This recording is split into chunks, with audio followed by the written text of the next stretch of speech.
Hello everyone, I welcome you all for the today's session of daily current affairs. So those who are joining us for the first time मैं उनको overview दे दूँ अपने session का. So we discuss the current affairs और हम MCQ के format में भी कुछ करंट अफेयर्स को करेंगे और न्यूज़ को भी पढ़ेंगे. सो बिना किसी देरी के अपने करंट अफेयर्स की शुरुआत करते हैं. पहली न्यूज़ आ रही है अपॉइंटमेंट से रिलेटेड. तो फिलिप्स के मैनेजिंग डायरेक्टर, ठीक है, जो इंडिया का सेक्शन है उसके मैनेजिंग डायरेक्टर फिलिप्स के कौन अपॉइंट किए गए हैं? भारत पीरसन, भारत शेषा, ठीक है. तो ये बन गए हैं फिलिप्स के एमडी, ठीक है, यानी कि मैनेजिंग डायरेक्टर जो कि इंडिया के ऑपरेशंस को संभालेंगे, ठीक है. और इन्होंने किसको रिप्लेस किया है? आजकल एग्जामिनर आपसे किन्हें रिप्लेस किया गया है उसका भी क्वेश्चन पूछा जा रहा है. तो इन्होंने किसको रिप्लेस किया है? डैनियल मेजन. तो डैनियल मेजन को रिप्लेस करके भारत शेषा बन गए हैं एमडी ऑफ फिलिप्स, ठीक है. इतनी सी ही न्यूज़ थी. बाकी अब हम बैंकिंग फाइनेंस के न्यूज़ की तरफ चलते हैं. तो मास्टर कार्ड ने क्या लॉन्च किया है? ग्लोबली डेब्यूटेड मतलब पहली बार उन्होंने लॉन्च किया है पेमेंट पास की service in India, aiming to enhance the online shopping security and convenience. तो ऑनलाइन शॉपिंग करते वक्त एक सिक्योरिटी बनी रहे, कोई फ्रॉड्स ना हो, ठीक है. तो हमारे पैसे किसी गलत अकाउंट पे ना चले जाए, गलत तरीके से ना लिए जाए, गलत लिंक्स पे प्लेस करके शॉपिंग के झांसे में ना आए हम लोग, उसके लिए ये सर्विस इन्होंने लॉन्च की है, पेमेंट पास की सर्विस, ठीक है. पहली बार इन्होंने इंडिया में लॉन्च किया. कहाँ पे इन्होंने लॉन्च किया? जो मुंबई में ग्लोबल फिनटेक चल रहा था कॉन्क्लेव, उस पर इन्होंने इस सर्विस को लॉन्च किया. Initially piloted with Indian payment leaders. तो शुरुआती तौर पे कुछ लीडर्स के साथ, यानी कि जो पेमेंट गेटवेज हैं उनके साथ इन्होंने टाई अप किया है, जैसे कि जस्ट पे, Razorpay you along with the bank such as Axis Bank. तो इन कुछ लोगों के साथ इन्होंने कोलैबोरेशन करके इस सर्विस को लॉन्च किया है, ठीक है. ये सारे पेमेंट गेटवेज हैं. जब आप किसी भी जगह पे पेमेंट करते हो ऑनलाइन, तब वहाँ पे आपको ऐसा पेज आता होगा, रेजर पे का, पे यू का, राइट, जस्ट पे का. तो इनके थ्रू आप पेमेंट करोगे. They are just the gateways which provide you the platform to make the payment, ठीक है. तो यस, दीज गेटवेज के साथ मास्टर कार्ड ने मिलके इस सर्विस को लॉन्च किया है, ठीक है. The service addresses the 300% increase in online fraud cases in India over past 2 years. तो पिछले 2 सालों में 300% इंक्रीज़ हुआ है ऑनलाइन फ्रॉड के केसेस में. तो उसको सॉल्व करने के लिए मास्टर कार्ड ने सर्विस को लॉन्च किया है, ठीक है. और मास्टर कार्ड की बात करें तो इसका एस्टैब्लिशमेंट 1966 में हुआ था. इसका हेडक्वार्टर्स न्यूयॉर्क यूएस में है और इनके सीईओ माइकल मियाबैक हैं, ठीक है. तो ये स्टैटिक फैक्ट है, आपसे यहाँ से भी क्वेश्चन पूछा जा सकता है, तो इसे भी आप याद करके जाइएगा, ठीक है. न्यूज़ के साथ static information is very important. Okay, next news की तरफ चलते हैं. एचडीएफसी बैंक के तरफ हम अब आगे बढ़ रहे हैं. तो एचडीएफसी बैंक ने इंट्रोड्यूस किया है GIGA, a comprehensive financial suit tailored for gig workers and freelancers in India. तो गिग वर्कर्स और फ्रीलांसर के लिए इन्होंने GIGA एक प्रोडक्ट लॉन्च किया है, ठीक है. गिग वर्कर्स कौन होते हैं? जो कि नॉन कॉन्ट्रैक्चुअल बेसिस पे छोटा मोटा काम करते हैं, जैसे कि डिलीवरी हो गया है ना, फूड डिलीवरी हो गया, कोई एक छोटा प्रोजेक्ट आ गया 2 दिनों का, 1 दिनों का, राइट, टाइपिंग प्रोजेक्ट आ गया, ग्राफिक डिज़ाइनर के लिए कोई प्रोजेक्ट आ गया जिसको सिर्फ 2 दिनों के लिए चाहिए वर्क, तो इसे हम गिग वर्कर या फिर फ्रीलांस कहते हैं, ठीक है. तो इनके लिए एचडीएफसी बैंक ने एक ये प्रोडक्ट लॉन्च किया है, ये स्कीम लॉन्च की है, ठीक है. या फिर आप एक कह सकते हो GIGA एक अकाउंट है, राइट. इसमें GIGA workers can maintain quarterly balance. तो क्वार्टरली उनको 10,000 रुपीज़ मेंटेन करना होगा मेट्रो और अर्बन एरियाज़ में, और 5,000 रुपीज़ मेंटेन करना होगा सेमी अर्बन और रूरल एरियाज़ में, ठीक है. And access options like systematic investment plans, और इस अकाउंट के ज़रिए वो SIPs में इन्वेस्ट कर सकेंगे, FDs कर सकेंगे, और RD यानी कि रिकरिंग डिपॉजिट्स भी ये अपनी रख पाएंगे बैंक में, HDFC बैंक में, ठीक है. The GIGA business debit card provides accelerated cash back and personal accidental death cover up to 10 lakh. तो कैश बैक भी मिलता है इनके इस डेबिट कार्ड से, और एक accidental death cover as an insurance भी 10 लाख रुपए तक का इनको मिल जाएगा अगर ये इस अकाउंट को ओपन करते हैं, ठीक है. गिग वर्कर्स के लिए स्पेसिफिकली बनाया गया है अकाउंट, ठीक है. तो आपसे डायरेक्टली क्वेश्चन आएगा कि गिग वर्कर्स के लिए GIGA जो स्कीम है या फिर अकाउंट है किसने लॉन्च किया है? तो आंसर होगा HDFC बैंक, ठीक है।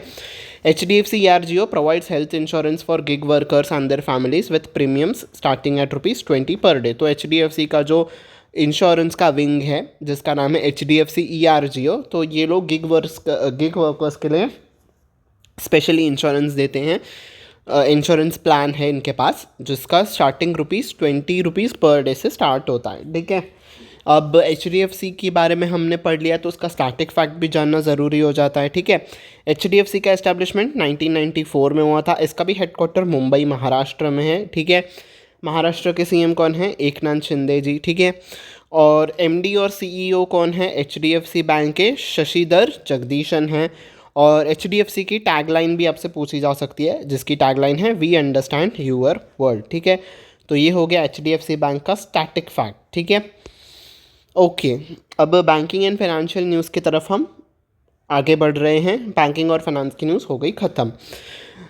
तो अगली न्यूज़ आ रही है पैरालंपिक से। Nitya Shree Sivan won the bronze medal. तो नित्या श्री सेवन जी ने ब्रॉन्ज मेडल जीत लिया है किस कैटेगरी में? Women's singles badminton SH6 class. तो इस इवेंट में इन्होंने ब्रॉन्ज मेडल जीत लिया है, ठीक है। इतनी सी न्यूज़ थी, पर मेडल्स तो हमने बहुत सारे जीते हैं, राइट। हम पूरी अभी हमारी मेडल टैली कितनी है वो भी हम देखेंगे, ठीक है। Ajit Singh clinches silver medal, Sundar Singh Gurjar clinches bronze medal in javelin at Paris 2024 Paris Olympics. तो जैवलिन थ्रो में अजीत सिंह जी ने सिल्वर मेडल जीता है, सुंदर सिंह गुज्जर जी ने ब्रॉन्ज मेडल जीता है, ठीक है। और उनका बस यही था। स्पोर्ट कौन सा था? जैवलिन थ्रो F46 क्लास, ठीक है। स्पोर्ट का जो ये इवेंट है ना F46, ये क्लास जो है ना, ये आप ध्यान रखिएगा, आपको एग्जामिनर यहाँ पे कंफ्यूज कर सकता है, ठीक है। तो इसको आप ध्यान से पढ़िएगा। अगले न्यूज़ की तरफ चलते हैं। Deepti Jeevanji won a bronze medal in women's 400 meter T20 category race. तो एथलेटिक्स कैटेगरी में आपका मेडल आया है, दीप्ति जयवान जी ने जीता है कौन सा मेडल? ब्रॉन्ज मेडल, ठीक है जी। ओके, अब और मेडल्स की बात कर लेते हैं। शरद कुमार जी ने सिल्वर मेडल जीता हाई जंप में। मरियप्पन थंगवेलु जी ने जीता है ब्रॉन्ज मेडल। और बस उनका यही स्पोर्ट्स की उनकी कैटेगरी बताई है, high jump T63 class eight Paris Olympics, ठीक है जी। तो मेडल्स हम फिर से रिवाइज करते हुए चलेंगे, ठीक है, ताकि अगर क्वेश्चन आए तो हम उसको पढ़ेंगे, ठीक है। आने वाले सेशंस में हम रिवाइज भी करते हुए चलेंगे। अब जब तक ये सेशन रिकॉर्ड हो रहा था उसके हिसाब से पेरिस ओलंपिक्स की अगर हम मेडल टैली को देखें तो फर्स्ट नंबर पे है China with total 115 medals. Second number पे है ग्रेट ब्रिटेन यानी कि UK, तो उनका जो है 62 टोटल है। USA है 54। और फोर्थ पोजीशन पे है ब्राज़ील, फिफ्थ पोजीशन पे है फ्रांस। और इंडिया का अगर हम पोजीशन देखें तो इंडिया 19th नंबर पे है with 3 golds 7 silver medals 10 bronze medals, ठीक है। तो आधे से देखो, आउट ऑफ टोटल 20 मेडल्स हमारे आधे ब्रॉन्ज मेडल ही हैं, ठीक है। तो आप इसे ध्यान में रखते हुए चलिएगा, ठीक है। अगली news, prime minister Narendra Modi ji का जो ब्रुनाई का दौरा था उस पर उसके रिलेटेड न्यूज़ है। तो प्राइम मिनिस्टर नरेंद्र मोदी जी, जैसे कि हम सब ने न्यूज़ में देखा होगा कि वो ब्रुनाई और सिंगापुर की यात्रा पे गए हुए हैं, ठीक है। और ऐसा पहली बार हुआ है कि इंडिया से कोई प्राइम मिनिस्टर ब्रुनाई गए हैं, ठीक है। तो यस, इम्पॉर्टेंट हो जाती है। तो आपसे क्वेश्चन सीधा सीधा पूछा जाएगा कि ब्रुनाई में जाने वाले इंडिया के पहले प्राइम मिनिस्टर कौन है? तो वो होंगे प्राइम मिनिस्टर नरेंद्र मोदी जी। तो हमारे इंडिया के बायलैटरल, ब्रुनाई और इंडिया के बायलैटरल टाइज को सुधारने के लिए और अच्छा करने के लिए PM मोदी जी वहाँ पे गए हुए हैं, ठीक है। अब ब्रुनाई की बात आई है तो ब्रुनाई का फुल नेम है ब्रुनाई दुरासलम। इसकी कैपिटल सिटी है बांदर सेरी बेगावान, ठीक है, बांदर सेरी बेगावान। ब्रुनाई की करेंसी है ब्रुनाइयन डॉलर जिसको हम BND शॉर्ट फॉर्म में लिखते हैं। और सिंगापुर भी गए हैं हमारे मोदी जी, तो इनकी इनका कैपिटल भी सिंगापुर ही है और करेंसी जो है सिंगापुर डॉलर होगी, ठीक है जी। ओके, अगली न्यूज़ की तरफ हम चलते हैं। एंटी रेप बिल पास इन वेस्ट बंगाल असेंबली। तो जैसे कि हमने देखा था जो RG के AR मेडिकल कॉलेज है उस पे जो डॉक्टर की डेथ हुई थी, मर्डर हुआ था, रेप हुआ था, उसके चलते हुए वेस्ट बंगाल गवर्नमेंट के ऊपर बहुत ज़्यादा प्रेशर आ गया था कि वो एक लॉ बनाए, ठीक है। तो उसी के तहत वेस्ट बंगाल की जो असेंबली है, इन्होंने बिल को पास किया है जिसका नाम है Aparajita women and child West Bengal criminal laws amendment bill 2024, ठीक है। अब ये बिल इन्होंने बना तो दिया है। अब इस बिल की जो सहमति होगी वो गवर्नर जो हैं सीवी आनंद बोस, इनकी भी जो है एक्सेप्ट करना पड़ेगा और प्रेसिडेंट का भी एसेंट चाहिए रहेगा। अब आप कहोगे कि क्यों प्रेसिडेंट का एसेंट चाहिए, बिकॉज यहाँ पे तो लॉ जो है वो स्टेट बना रहा है, राइट। बट कुछ ऐसे कैटेगरीज होते हैं, जैसे कि अब मैं आपको बता रहा हूँ, कॉन्करेंट लिस्ट में जो भी मैटर्स आते हैं कंट्री के, अगर उसमें जो स्टेट है वो अगर सेंटर के कोई भी रूल्स को ओवरराइड कर रहा है, ठीक है। अब हमारे जो सेंट्रल गवर्नमेंट के भी रूल्स हैं, राइट, भारतीय न्याय संहिता में, ठीक है। इंडियन पेनल कोड को किसने रिप्लेस किया है? भारतीय न्याय संहिता ने, ठीक है। उस पर कुछ रूल्स एंड रेगुलेशंस हैं, राइट, रेप के ऊपर, और अगर ऐसी कोई सिचुएशन होती है तो अब उसके अलग कोई स्टेट बना रहा है लॉ, तो उसके लिए वहाँ के गवर्नर का भी अप्रूवल चाहिए रहेगा, और जो प्रेसिडेंट का है उसका भी अप्रूवल चाहिए रहेगा। कौन से मैटर्स पे? जो कि कॉन्करेंट लिस्ट पे आते हैं, ठीक है। मैंने यहाँ पे लिखा है आपका क्रिमिनल प्रोसीजर कोड और Indian penal code fall under the concurrent list. तो जो भी क्रिमिनल से रिलेटेड है और जो पनिशमेंट से रिलेटेड रूल्स एंड रेगुलेशन हैं वो कॉन्करेंट लिस्ट में आते हैं। तो अगर कोई भी लॉ सेंटर के लॉ को ओवरराइड कर रहा है, ओवर रूल कर रहा है, तो उस केस में प्रेसिडेंट और गवर्नर का एसेंट चाहिए रहेगा कंपल्सरीली, ठीक है। उसके बाद ही वो लॉ वहाँ पे लागू हो सकेगा, ठीक है। इस बिल के तहत क्या कुछ प्रोविजंस रखे गए हैं? Seeks a capital punishment for persons convicted of rape if their actions result in the victims death और leave in a vegetative state. तो अगर किसी का भी जब रेप होता है, तो अगर वो विक्टिम जिसके साथ ये चीज़ हुई है, अगर उनकी डेथ हो जाती है या फिर वो वेजिटेटिव स्टेट में चले जाते हैं, वेजिटेटिव स्टेट इज़ कोमा में, तो अगर वो कोमा में चले जाते हैं या अगर उनकी डेथ हो जाती है विक्टिम की, तो जिसने भी ये किया है उस दोषी को कैपिटल पनिशमेंट, यानी कि जो मॉनेटरी टर्म्स में पैसों की उनको फाइन भरनी पड़ेगी, राइट। और stipulates a life sentence without parole for the convicted of rape and gang rape. तो रेप और गैंग रेप के केस में अगर किसी को कन्विक्ट दोषी पाया जाता है तो उनके लिए सज़ा यही होगी कि उनको लाइफ सेंटेंस, आजीवन सज़ा दी जाए बिना किसी पैरोल पे, ठीक है, गैर ज़मानती बेसिस पे उनको आजीवन कारावास में रखा जाए, ठीक है। ओके। और includes a provision for time bound and faster trial of rape cases. और अगर रेप केसेस और ऐसे आते हैं तो उसको फास्ट ट्रैक मोड पे सॉल्व करने का भी प्रोविज़न रखा गया है, ठीक है।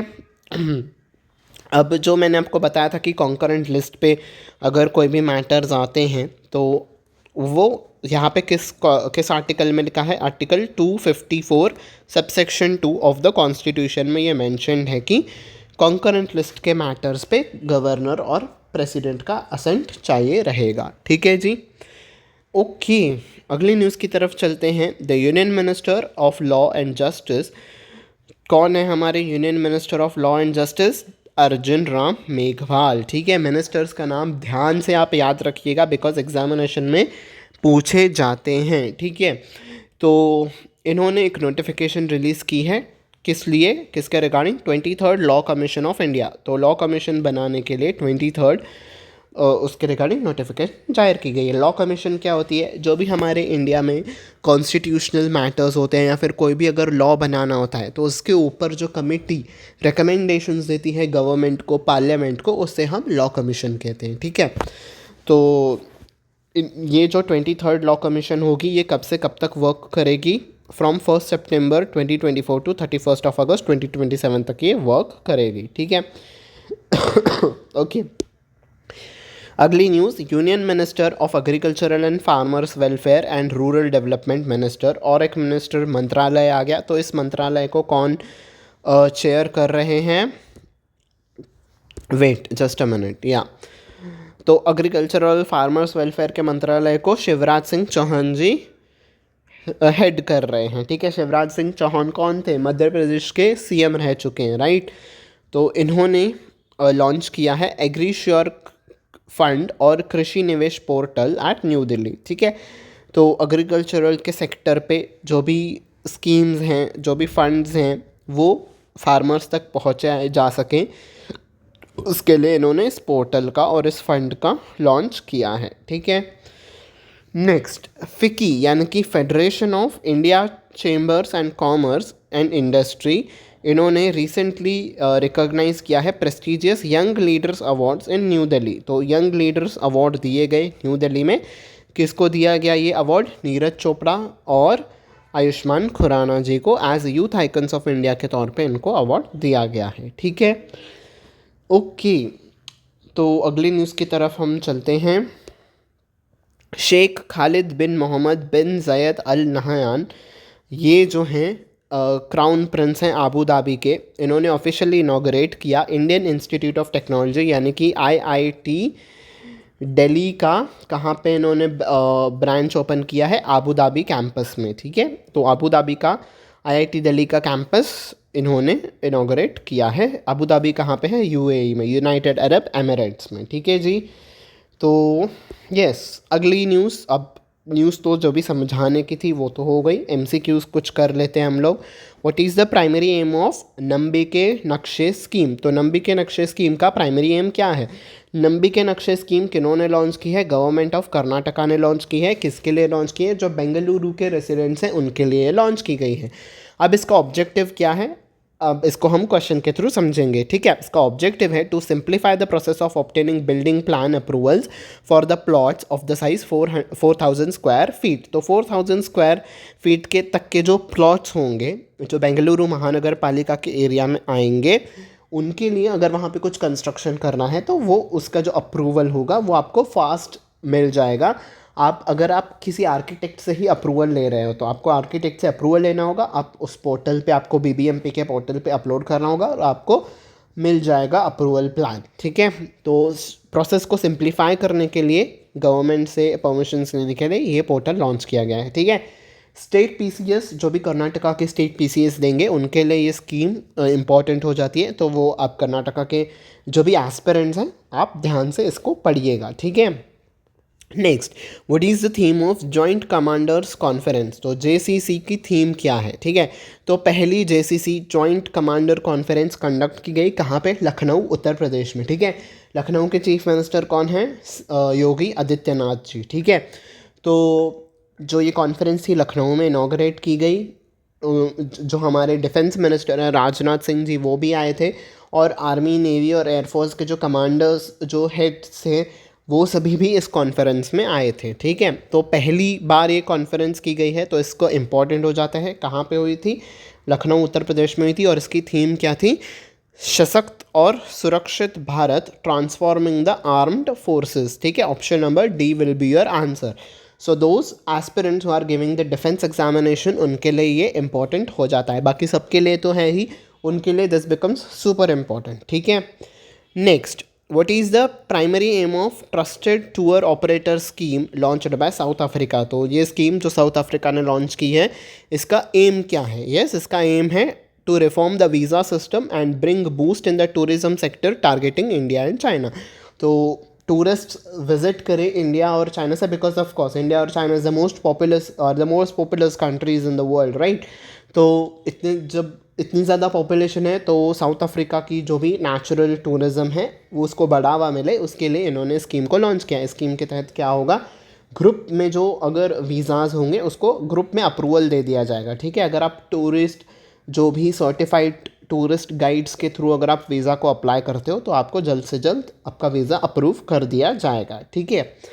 सो यस, अगले क्वेश्चन की तरफ चलते हैं। In which ancient Hindu text have astronomers recently uncovered reference to total solar eclipse? Total solar eclipse क्या होता है? पूर्ण सूर्य ग्रहण, ठीक है। सोलार एक्लिप्स हम किसे कहते हैं? सूर्य ग्रहण को। और चंद्र ग्रहण को क्या कहते हैं हम लोग? लूनार एक्लिप्स, ठीक है। एक्लिप्स इज ग्रहण, सोलार आ गया तो सन, सूर्य ग्रहण, और लूनार आ गया तो मून यानी कि चंद्र ग्रहण, ठीक है। तो एस्ट्रोनॉमर्स ने कहाँ पे रेफरेंस फाइंड किया है कि लोगों को पता था, एंशियंट इंडिया में भी लोगों को पता था कि ऐसे ऐसे सूर्य ग्रहण होता है, कब होता है, क्यों होता है, तो कहाँ पे उनको रेफरेंस मिला है, right? Correct answer is option number D, Rigveda में, ठीक है, जो हमारे वेद हैं। अब हम वेदों के बारे में भी थोड़ी जानकारी ले लेते हैं, because of course it's very important for us to study this, ठीक है। हम डीप में नहीं पढ़ेंगे, हमें एटलीस्ट बेसिक चीज़ें तो पता चलनी ही चाहिए अपने कल्चर और वेदास के बारे में, ठीक है। 4 वेद हैं जिसका नाम है ऋग्वेद, यजुर्वेद, सामवेद, अथर्ववेद, ठीक है। सबसे ओल्डेस्ट वेदा कौन सा है? ऋग्वेदा है। और लेटेस्ट वेदास कौन से हैं? अथर्ववेदा है, ठीक है। ऋग्वेद सबसे ओल्डेस्ट है, कलेक्शन ऑफ वैदिक संस्कृत हाइम्स। हाइम्स जो होते हैं, जो स्तोत्र होते हैं, भजन होते हैं, मंत्र होते हैं, उसको हम हाइम्स कहते हैं, ठीक है। तो कलेक्शन ऑफ हाइम्स है ये संस्कृत में। It also includes Vishwamitra's famous Gayatri mantra. तो विश्वामित्रा ने जो हमें गायत्री मंत्र दिया था, कौन सा गायत्री मंत्र? ओम भूर्भुवः स्वः, है ना। तो ये भी ऋग्वेदा में ही मेंशन है, ठीक है। यजुर्वेद क्या है? यजुर्वेद में हमें क्या कुछ मिलता है? Ritual offering formulas that were said by a priest while an individual perform ritual actions. तो प्रीस्ट यानी कि जो भी प्रीस्ट्स होते हैं, महाराज होते हैं, ठीक है, पंडित होते हैं, जब वो कोई भी परफॉर्म करते हैं रिचुअल को, चाहे वो हवन हो, किसी की शादी हो, जब किसी की मृत्यु हो जाती है, तो जो भी मंत्र उच्चारण होते हैं वो सब किस में लिखे गए हैं? यजुर्वेद में लिखे गए हैं, ठीक है। यजुर का मतलब होता है वर्शिप करना और सेक्रीफाइस करना, ठीक है। और वेदा का मीनिंग होता है नॉलेज। तो वर्शिप और सेक्रीफाइस के रिगार्डिंग जो नॉलेज मिलती है हमें, वो यजुर्वेद में मिलती है, ठीक है। ओके, सामवेद में क्या है? Samaveda is the shortest of all the 4 Vedas. तो सबसे कम कंटेंट हमको सामवेदा में दिखेगा, शॉर्टेस्ट है। इसमें क्या है? Collection of Rigvedic verses organized in the poetry to facilitate singing. तो ऋग्वेदा में जो भी मंत्रोपचार और जो स्तोत्र लिखे गए हैं, वो उसको एक पोएट्री फॉर्म में लिखा गया है ताकि पढ़ने में बहुत आसानी हो, ठीक है। और अथर्ववेद जो कि सबसे लेटेस्ट है, इसमें क्या कुछ लिखा गया है? Combination of magical spells and charms that are used to ward off evil spirits and diseases. तो अगर कोई भी डिसीज़ आ रही है ह्यूमंस को, और जो तंत्र मंत्र होते हैं, तांत्रिक, अगर किसी ने मतलब ऐसे सुनने में मिलता है ना कि इसमें आत्मा का वास हो गया है, राइट, इस घर पे आत्मा का वास हो गया है, इस लोगों में आत्मा आ गई है, तो वो उसके रिगार्डिंग जो भी मंत्रोपचार होते हैं और जो भी होता है पढ़ना, वो सब आपका अथर्ववेद में लिखा गया है, ठीक है।